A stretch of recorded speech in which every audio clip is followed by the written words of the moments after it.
Hello guys, welcome back to my channel. তো তোমরা কেমন আছো? আশা করি সবাই খুব ভালো আছো। তো এতদিন আমার এক্সাম ছিল, যার জন্য আমি ব্লগ করতে পারিনি। তো এখনও এক্সাম চলছে, তারপরেও আজকে একটু কালী পুজোতে যাচ্ছি, ভাবলাম একটু ব্লগটা স্টার্ট করি। তো এই দেখো, তো তারপর আমরা রেডি হয়ে রাস্তায় গাড়ির জন্য ওয়েট করছিলাম, তারপর গাড়ি চলে এসেছে আর এখন আমরা রওনা দিয়ে দিয়েছি পুজোতে যাওয়ার জন্য। তো তোমরা ব্লগটা স্কিপ না করে কন্টিনিউ সবাই দেখতে থাকো, আর ব্লগটা কেমন লাগলো অবশ্যই তোমরা কমেন্ট করে জানাবে।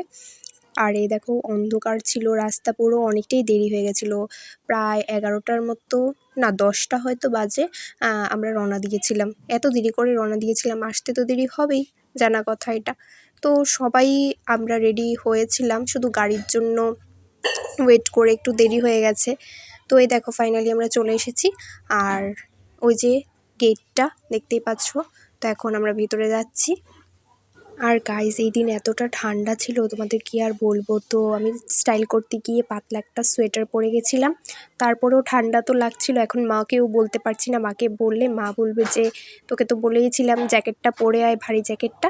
মা অনেকবারই বলেছিল, তাও আমি স্টাইল করতে গিয়ে সোয়েটারটা পরিনি, তো ঠান্ডা তো লাগছিল। এখন দেখো, কথা বলতে বলতে মণ্ডপের সামনে চলে এসেছি। আর এই দেখো, তোমাদের একটু মূর্তি দেখিয়ে দিলাম, আর এখানে সবাই দাঁড়িয়ে আছে, আমরা প্রণাম করব। তো করে এখন মোম ধূপকাঠি জ্বলাতে এসে গেছি। তো আমি মোম ধূপকাঠি জ্বলাতে জ্বলাতে বলছিলাম সবাইকে যেন ঠাকুর ভালো রাখে, সুস্থ রাখে। আর ইনি হচ্ছেন এই মণ্ডপের মা, মানে উনি পুজো টুজো দেয়, ওনাকে সবাই মা বলে ডাকে। তো এখন আমি প্রণাম করছিলাম।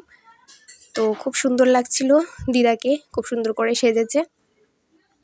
তো একে একে এখন সবাই প্রণাম করছে। তো খুবই সুন্দর লাগছিল মাকে, আমি তো পুরো ক্রাশ খেয়ে গেছি দিদাকে দেখে, আর কি বলবো। তো আমি আবার ব্লগের মধ্যে দিদাকে একটু নিয়ে নিয়েছি, বলছি তুমি এত সুন্দর করে সেজেছো, একটু ব্লগে তোমাকে নিই। তো আমি যখন প্রণাম করছিলাম তখন মা ভিডিওটা করে দিচ্ছিল। তো এখন সবাই মিলে আমরা খেতে বসে গেছি প্রসাদ। তো প্রসাদটা তো দারুণ হয়েছে, দেখতেই পাচ্ছ। খিচুড়ি আছে আর দিয়ে দিয়েছে সবজি। তো মাসিকে জিজ্ঞেস করছিলাম কেমন হয়েছে, মাসি বলছে দারুণ হয়েছে, খুব ভালো হয়েছে, খুব ভালো হয়েছে বলছে। তো এখন বাড়িও খালি হয়ে গেছে, অনেকটাই বেজে গেছিলো, প্রায় 11:15 হয়তো বেজে গেছিলো। আর এখানে ঢাক বাজছিল। এখন যেহেতু রাত্র হয়ে গেছে, এখন থেকেই মানে নিশিরাত থেকে পুজোটা শুরু হবে। এখানে কিন্তু দুটো কালী মূর্তি আছে, একটা হয়তো শ্যামা কালী, আরেকটা হচ্ছে ছিন্নমস্তা কালী। তো ওই দিন আমাবস্যাটা ছিন্নমস্তা কালীমারই ছিল। তো এই দেখো, ভিডিওটা জুম করে আমি তোমাদের দেখানোর চেষ্টা করছিলাম। তো এখানে শ্যামাকালী বা ওইটা রক্ষাকালী হবে। তো সাইডে আরেকটা মন্দির ছিল মহাদেবের, ওই মন্দিরটা তোমাদের দেখাতে পারিনি আমি। আর এই দেখো, ওই ছোট্ট বাচ্চাটা কত সুন্দর ডান্স করছিল।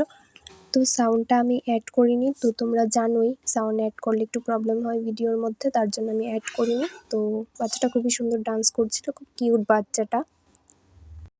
তো আমি না ভিডিওটা লুকিয়ে করছিলাম। এবার তোমরা বলতে পারো যে ভিডিওটা কেন লুকিয়ে করছিলাম, কারণ বাচ্চাটা যদি ফোনে ভিডিও করছে এটা দেখে যদি ডান্সটা বন্ধ করে দেয় বা লজ্জা পেয়ে যায়, তার জন্য। আর এখানে পুজো হচ্ছে, সবাই বসে বসে দেখছে। আর আমার মা, জেমারা, মাসি ওদিকে বসে আছে, ওরা কখন নাচবে। পুজো বাড়ি, বিয়ে বাড়ি, বার্থডে, যে কোনো অনুষ্ঠানে নাচানাচি তো মাস্ট। এই দেখো, তার জন্য সবাই মিলে চলে এসেছে নাচানাচি করার জন্য। আর আমি এদিকে বসে বসে ভিডিও বানাচ্ছিলাম, আমি ওয়েট করছিলাম যে আমি কখন যাব, কিন্তু আমার একটু লজ্জা লেগেছে, যার জন্য আমি আর যাইনি। কিন্তু আমার তো মনটা মানছিল না, একটু নাচার ইচ্ছে ছিল, তাও আর কি করব, সবাই নাচছে, ওরা নাচুক, আমি একটু ভিডিওই করে ফেলি ওদের। তো মা, জেমা, মাসি ওরা আবার চলে এসেছে, ওরা বলছে আর নাচতে হবে না, অনেকটা রাত হয়ে গেছে, আবার তো বাড়ি যেতে হবে। তো এই দেখো, রাস্তা পুরো খালি, আর এখানে তোমাদের একটু পোস্টারটা দেখিয়ে দিচ্ছিলাম। আর ক্যামেরাটা পুরো মানে ঘোলা হয়ে যাচ্ছিল, অনেকটা কুয়াশা ছিল। তো চলো এবার বাড়ি যাওয়া যাক। আর আমার এত পরিমাণে ঠান্ডা লাগছিল, মাঠ থেকে পরে চাদরটা নিয়ে গলায় দিয়েছি। এই দেখো, এখন সবাই একে একে গাড়ির মধ্যে উঠে যাচ্ছে। আর গাইজ, তোমরা কিন্তু জানাতে ভুলবে না যে ভিডিওটা তোমাদের কেমন লেগেছে, অবশ্যই কমেন্টে জানাবে। আর আমার যদি কোনো ভুল ত্রুটি থাকে তাহলে অবশ্যই তোমরা বলবে, আমি নেক্সট ভিডিওতে সেটা শুধরানোর চেষ্টা করব। আর গাইজ, অবশ্যই আমার পাশে থাকবে, আমাকে সাপোর্ট করবে। তারপরে আমার ভিডিওটা ভালো লাগলে অবশ্যই লাইক করবে। তো আমি ভিডিওটা একটু স্পিড করে দিয়েছি। আর এখন মাসির বাড়ি চলে এসেছে, তো মাসি এখন নেমে যাবে, একটু পরেই তোমরা দেখতে পারবে। তো এখন মাসির বাড়ি চলে এসেছে, তো এখন মাসি নেমে যাবে। তো এখন নেমে যাচ্ছে আর মাসিকে বাই বাই করে দিয়েছি। আর এখন মাসিও চলে যাচ্ছে বাড়ি, আমরাও চলে যাব। তো সবাই ভালো থেকো, সুস্থ থেকো, দেখা হচ্ছে নেক্সট ব্লগে।